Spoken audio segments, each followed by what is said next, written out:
Paul, how did you find Carnivore? Dave, it's a long story, but basically what happened, for those of you that haven't seen our previous interview, is that all of a sudden in 2022, I got diagnosed with heart disease. And during all that time, I was being treated. I ended up getting two stents put in my heart in November of 2022. So what happened is, after I got my stents put in, because I was a little bit overweight, but I didn't have, I don't smoke, I don't drink.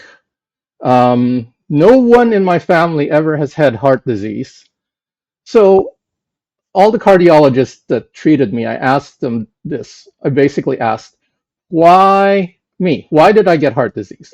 Because I want to figure out why all of a sudden I got heart disease. And the sad thing is, all the cardiologists, and there was like six or seven of them, I asked the same question to every single one of them. They all shrugged and said, genetics? And I'm like going, wait a second, I just told you no one in my family, none of my brothers or sister or aunts or uncles ever had heart disease. And you're saying genetics. So then I started going down the path of, okay, I got to figure out what's going on. The doctors obviously don't really know what's going on. And so in January of 23, I basically started researching, and I didn't know, I didn't find anything at first. I actually didn't even hear about carnivore in 23. I just said, okay, fine. I'm a little overweight. At least I'll try to lose weight. So then I started going on keto in January 23. Then, as I researched some more, I found a number of people, Dr. Ken Berry and Dr. Anthony Chafee, and what struck me the most was Dr. Anthony Chafee's comments about plants are trying to kill you. At that time, I was following the doctor's advice and eating steel cut oatmeals, and I even bought an aero garden to grow my own plants. And so I'm like going, wait a second, this doesn't make sense. I had already started losing weight, but all of a sudden I'm like going, plants are bad for me. And after reading some more and learning more about what was going on, I found that, yeah, it's true. Plants were bad for me, and I became full carnivore. So I became full carnivore like gradually. So I guess that's probably why I never got into the issues with the keto flu or whatever, the carnivore flu. But I actually had no problems transitioning from keto to carnivore. And I've been carnivore ever since, full carnivore ever since May of 23. And so after that, um, I did it for weight loss, lost 45 pounds overall, and my weight has been steady. So for all those people that say, no, you can't sustain carnivore, I've been now doing carnivore for almost 2 years, like year and a half now. Well, if you count keto, I've been basically doing it full time for 2 years now. What I found, yeah, go ahead, Dave. So, yeah, I mean that kind of that erases the it's just a fad diet argument, right? Oh, definitely. It's basically quite sustainable. My wife also agrees, although she's not full carnivore. She is a cheetavore. So she will cheat. She will still eat some veggies because she feels that she needs veggies. But I've been telling her I haven't eaten veggies in a year and a half now, and I'm perfectly fine. Let's just take a step back for a second. You have an IT background, don't you? Yes, I do. Right. So, me too. And when you ask a question to the cardiologists, all of them, how did this happen? And the cardiologists just shrug and go, genetics? Like, Yeah. for someone with an IT background who has to critically examine what's wrong with things and, like, go down and find out exactly what the cause is of something, that seems like a really, really unsatisfying answer. Oh, definitely. That's what started me on this journey. It's like I really don't understand how they could actually say genetics. It doesn't make any sense whatsoever. Right. It's just like it's almost like a get out of jail free card. Like if someone said, well, "Why is this program not running?" and you say, "Oh, it must be the computer," and walk away. It's like Yes. no. How long did you study for this? Like, why do you have this job? It just yeah seems very unsatisfying. But since you, I mean, it's been 2 years if you include keto. Um, has anything developed as far as good things, bad things in relation to the stents or anything like that? Well, stent wise, everything's well. Actually, stent wise, since I last spoke to you, I've actually seen the cardiologist again. Well, as a heart patient, you have annual checkups and things like that. So in May of this year, I went back to the cardiologist and they put me on the stress test. Basically, you run on the treadmill until you can't do it anymore. And basically, they kept upping the stress on me. And I'm like going, I can keep going. It's not a problem. So, and then I saw the cardiologist after that. And he basically looked at my results and said, you know what? You're doing better than all of my other patients. Not most, but all of his other patients, what he said. And I don't want to see you for another year and a half. And he actually said to me, you should just go on living your life as if you've never had stents put in. That's what he basically said. So, and Wow. yeah, and I can actually confirm that I'm doing better because I go to there's a cardiac rehab program where like I'm in with like six other patients. And I was doing way better than all the other patients. I'm like looking at all the other patients, they're having problems walking up a flight of stairs. And I'm like going, it's just the stairs. It's not a big deal. Um, Now, I don't know if they're doing carnivore or not, but the odds are they're not doing something to help themselves. Right.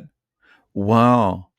And so just to clarify, after you had the stents put in, did they give you statins and things like that? Yes, they did give me statins. I took statins even before I had the stents put in. Like I didn't know what was going on, so I was on basically a really high dose, 40 milligrams of Crestor, rosuvastatin. And one interesting thing about that, well, I didn't know any better. I didn't research any medical thing when I had my heart condition. And what happened was I was on it all the way until I started going down the carnivore path. Then I realized, wait a second, statins aren't good for you. I saw David Diamond's video and read his paper about how Pfizer basically amplified the relative risk to make the absolute risk and made it a relative risk instead. And then I stopped the statin, basically cold turkey, after I've read everything. The interesting thing was when I was on the statin, I could not, I felt so weak. I was basically having leg pains, and my arm was also hurting. And I was trying to do some renovations around the house. I took a screwdriver, like I just basically took a screwdriver, a little bit bigger than this, and I tried to turn a screw that was a drywall screw that was stuck in a wall. I could not turn it. I really could not turn it. My arm hurt and I had no strength to turn it. After I stopped the statin, like 2 weeks after, I'm like able to do all those things again. So no matter what people say, statins actually have a lot of side effects and very little benefits. All I can say is like it really made, and I actually felt a lot stronger right after my leg aches went away. Like I thought, well, okay, I was having leg aches, I was just getting old or something like that, and no, it was a statin. It wasn't even related to my cardiac condition. It was basically the statin that was making me so weak that I couldn't do anything. And after I stopped it, like I could immediately do a lot of things. The A- problem is the statins. Yeah, the problem is the statins go really slowly. When you first take it, oh, nothing's happening. I'm still fine. Then after you take it some more, nothing's happening. You don't realize how weak you've become until a few months after you're on it. Yeah, it's kind of the thing, like, before Carnivore, you don't realize how much brain fog or how much of these problems that you've suffered with your whole life, because they've just been slowly gathering steam, and then they've just been there the whole time. So you don't realize, right? Exactly. Mm.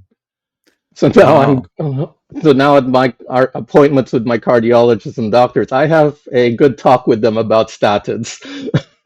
And Are they boy, you receptive? should oh, you should see the pushback. But again, again, I always come at this from an IT background. And that's the pushback seems ridiculous to me, because it's all pushback that comes straight from a textbook or what they've been taught by a pharmaceutical rep or something like that, you know? It's never pushback like, okay, well, let's examine both sides critically. You Yes. know, it's just an automatic knee jerk shutdown reaction. Like, don't tell me things like that. That's not true. Yeah, exactly. Um, and ever since then, I've also spoken to a few people. One person that's been working for the pharmaceutical industry for a long time, basically most of his life, and he was telling me, yeah, the pharmaceutical industry are doing drugs. He was doing drug research, and he brought up the fact for some of his drugs that he was researching on, they're not really good for the patient, and he was told, well, just keep that quiet if you want to keep your job effectively. This is all that's awful. Um, so when your cardiologist said to you, I don't want to see you for another year and a half. You're Mhm. doing better than all my other patients, you know, and you Yes. went through that stress test with flying colors. Did your cardiologist at that point know that there were no statins? No, that cardiologist did not know. I was telling some other cardiologist that was treating me because I was on the cardiac rehab program, and the pushback I got was just too intense. And since I'm in Canada, I do not want to get my cardiologist to fire me because it's hard to get them. I said, okay, I won't tell the main cardiologist that. But the fact that he's saying everything's okay, I mean, that's an awesome Yeah. sign, right? Um, wow. So, how have you been eating to kind of maintain this lifestyle? Basically, I eat just meat because my if it was up to me, I'd be perfectly fine just eating hamburgers and steak every day. But my wife is a little bit more said she'll get tired of it. So we go out and eat in the restaurants every now and then, and we eat Chinese food still. And then I basically just don't eat any carbs or minimize it. I find it's not too bad. The other thing we've done is we've also been taking our blood glucose every morning. So it's actually very useful. We're using the fingerprint instead of a CGM because I wanted it to be more accurate. And we found that I found that we can actually tell what foods are good for us and what foods are bad for us by the amount of glucose that's in our blood. I also have the keto mojo, so I'm also taking my ketones. So I also know, okay, I'm my glucose is down and I'm making good ketones. So um, I find we can actually adjust what we're eating outside. Like we found out some things like we learned Church's chicken for all things is really bad for us. It will shoot our blood glucose up to 6.3 the next day. We don't know why, but Popeyes is fine. Go figure. Popeyes will keep us like we'll go up a little bit higher to like 5.9 in our glucose readings. This is Canadian units, so we're just trying to keep everything under 6. Um, so 6 is like 100, I think, in the US units, or 6 or 110 in the US units, something like that. We're just trying to keep everything under 6 between both myself and my wife. And the nice thing about it is, because we're both doing it, we can determine, okay, she cheated on this by having a baked potato, and we could say, oh, ha ha, that's it. So it's interesting. So, speaking of your wife, my memory might be a little bit fuzzy about this, Mhm. but from before, I feel like she was not she was not really on board the last time we spoke. Has that's changed over time? She's become more Yeah, like, "Oh, you're doing well," you yes. know. She was really concerned, afraid that, like, because we were all taught that you need vegetables. Vegetables very important. Vegetables are good for you. So she was really concerned I wasn't eating vegetables. She could do okay with the carbs, but she was really worried I wouldn't get enough vitamins or whatever. And I'm like showing her I'm perfectly fine. So she's, because we eat together, she's eating more and more what we eat the same way, and then just eating less and less. She's completely cut out all the carbs, so carbs are out. Except when she cheats, she does cheat every now and then. Um, but she'll eat, but she's eating less and less vegetables because I am as well. Because Yeah, oh, that's nice. And I do like the term cheetavore. That's the first time I've heard it. I like that. Yeah. Um, yeah. So, like at this stage, you feel like there's no going back for you. It's carnivore all the way. yeah, that's what my wife also says. She says this is the first diet that she's tried that she feels is completely sustainable. She doesn't. She tried to lose weight so many times, and then she basically given up and said, "Never mind. I, I eat, I get fat. I don't eat, I get fat. I might as well eat." Now she's being able to finally. She lost 25 pounds being on Cheetavore, and I lost about 45 pounds. The other thing that's really interesting is my waist size went down. I'm now on 32 stretch and 34 non-stretch. Tight on. I used to be 40 non-stretch and 38 stretch. So there it goes. Yeah, that's awesome. I really think what your wife said is an important thing because I think that's where what most people end up feeling about health and weight loss.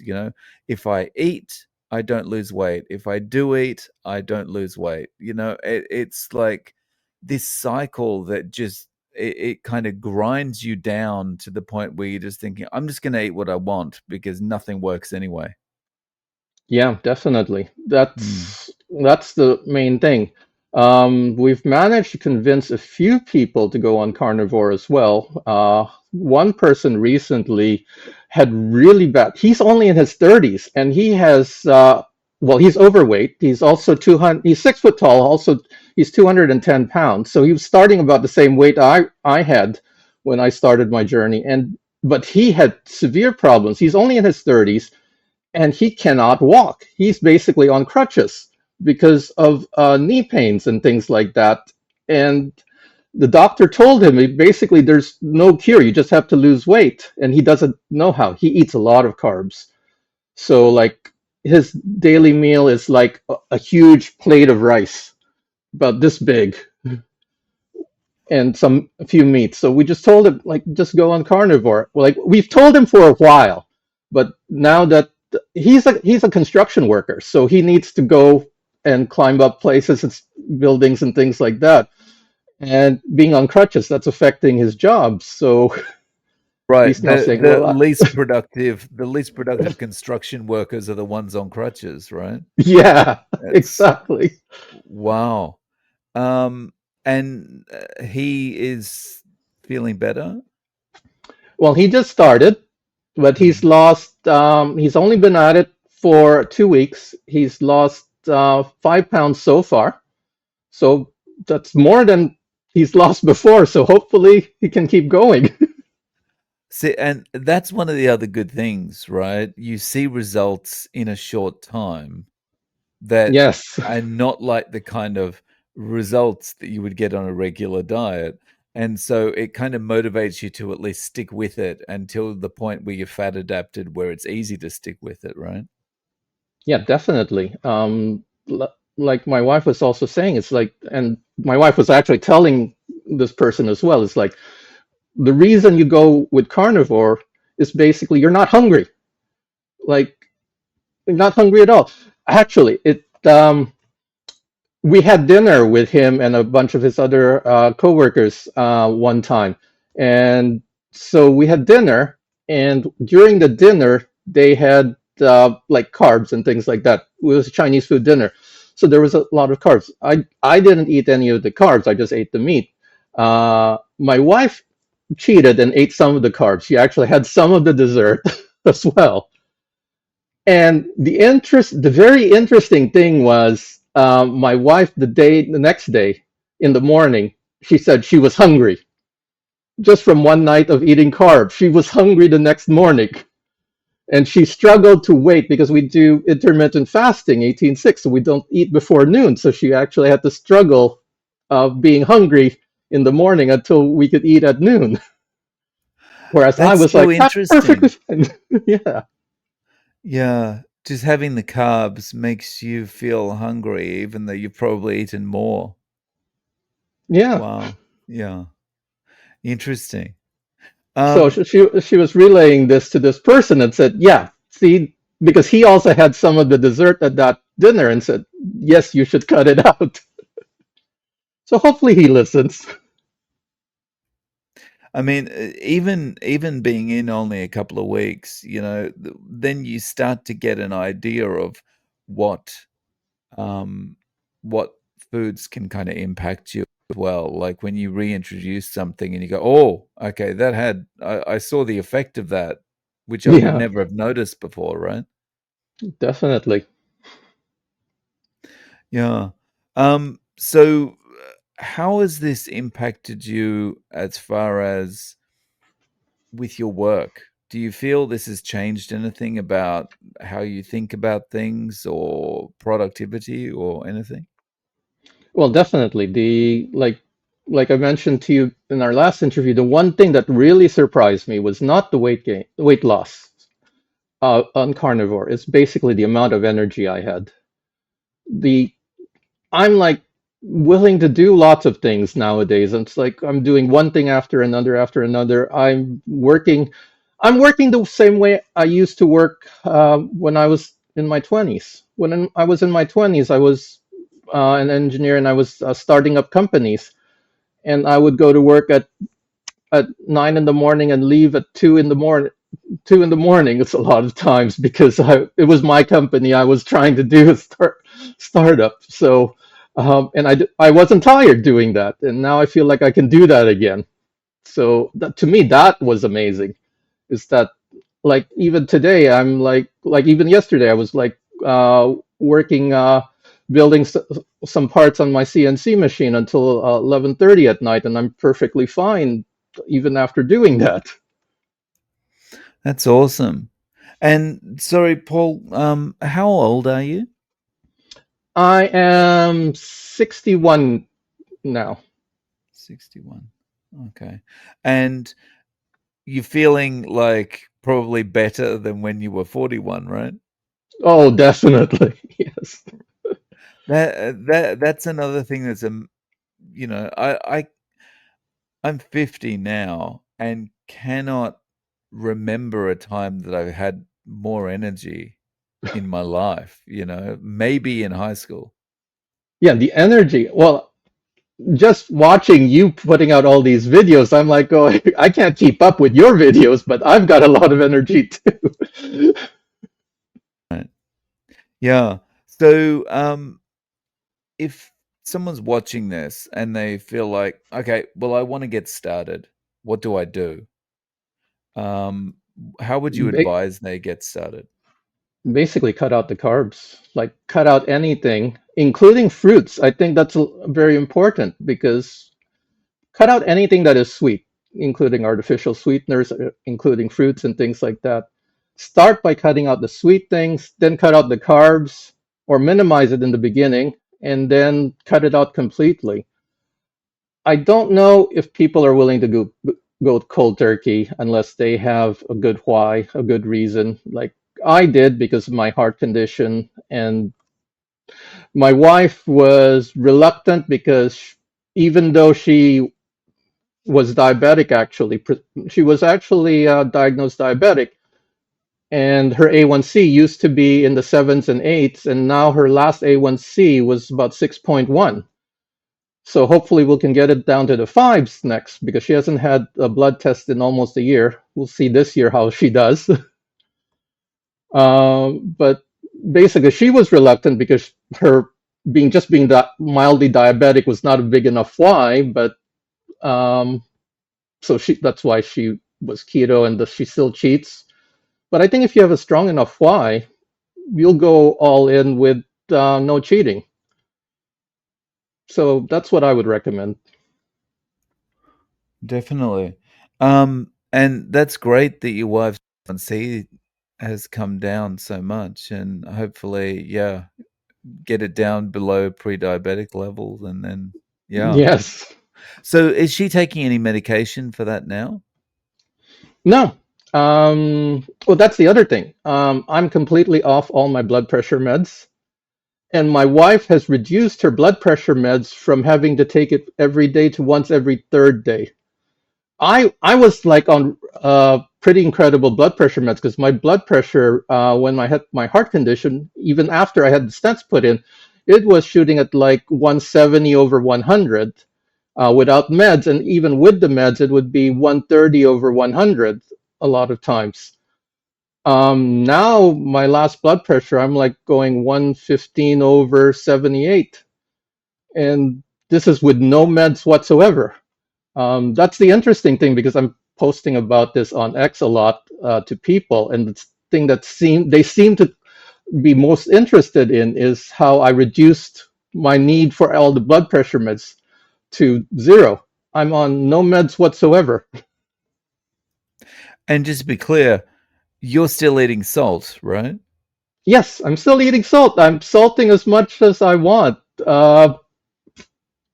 If it if it if it tastes good, I add more salt, and if I don't want it, I just stop adding salt. But I add more salt than I did before. Mm.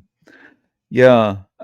It just goes to show everything that we've been led to believe about how you look after your health and how you eat properly is completely upside down. Oh yeah, definitely. It's Mm, really scary how upside down it is. right. Yeah. Um, I honestly can't believe it. Like my my father-in-law passed away last year. He was 95 years old, so he lived a while. But he was actually very strong until about 2 years ago when his kidneys started failing him, and because his kidneys started failing him and he had to go on dialysis, the kidney doctors told him to stop eating meat because meat would damage his kidneys. And I'm like, after doing all the research on carnivore now, I'm now learning, you know what, that was the total opposite advice. He should have just ate more meat and cut out the carbs completely. And he might have lived another few years at least, or at least not have to be on dialysis. But Yeah, it's pretty rough when yeah, they're just again, it's just giving advice from a textbook though. They're not even thinking about the advice they're dispensing, right? They're not looking at the person in front of them and going, "Okay, what's the actual problem here?" They're just going, "Well, that's what the book says. That's I what know. that's what the reps told me." So, yeah. Yeah, I know it's sad, but well, Hmm. that's one of the reasons why I'm really appreciating that you're trying to get the word out, Dave, and I'm also trying to do it as well. Although YouTube's not my thing, I'm mainly on X doing all the postings and things like that and debating with Well, doctors. interesting. So, do you get much pushback on X? Oh yeah, I get a lot too. I get the vegans trying to attack me. I've got a number of people saying that no way you're lying. You can't just eat meat and things like that. Right.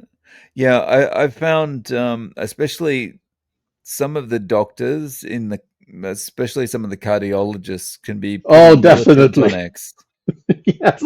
Yes, I got blocked by Dr. Allo as well. So, Really? yes. Okay. Yeah. The interesting thing though, again, it goes back to like the critical thinking and the difference between, say, doctoring and the way IT would work is like with cardiology, it's like we just say, well, the study says that high LDL is bad. Carnivore gives you Yes. high LDL. It's obviously carnivore's bad. And that would like that kind of simplification of everything would never happen in IT. Like people, nothing would ever get done.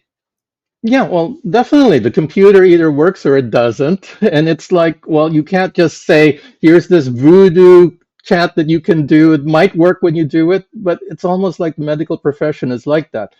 In a way, I I don't blame necessarily the doctors, but I actually blame the professors that are teaching the doctors and the pharmaceutical reps that further the education to the doctors. The doctors, okay, one of the other things I've done is I've tried to actually start studying like first year medical textbooks to try to figure out what's going on. And I'm like going, okay, there's a lot of material here, and I now understand like doctors are just like going in the memorizing route. I had a number of classmates in my engineering class that did that, that basically said, I would memorize this and for the test and then forget completely about it. And I have a feeling a lot of doctors are actually taking that shortcut because there's just so much material that they don't bother learning why. There's standouts like Dr. Ken Berry that asks and things like Yeah. that, but most don't. Yeah, sadly, it seems like the Dr. Ken Berrys, the Dr. Anthony Chaffees, the Dr. Eric Westmans are the exception, not the rule. Yes. Yeah, yeah. So Paul, how can people find you on X if they want to follow you? Well, I'm on X at Paul C. Tan. Awesome. I'll link to your X in the show notes. Thank you so much for coming on and giving us an update on how things are doing, and I'm very happy to hear about your wife now also. So, thanks so much, Paul. All right. Well, thank you, Dave.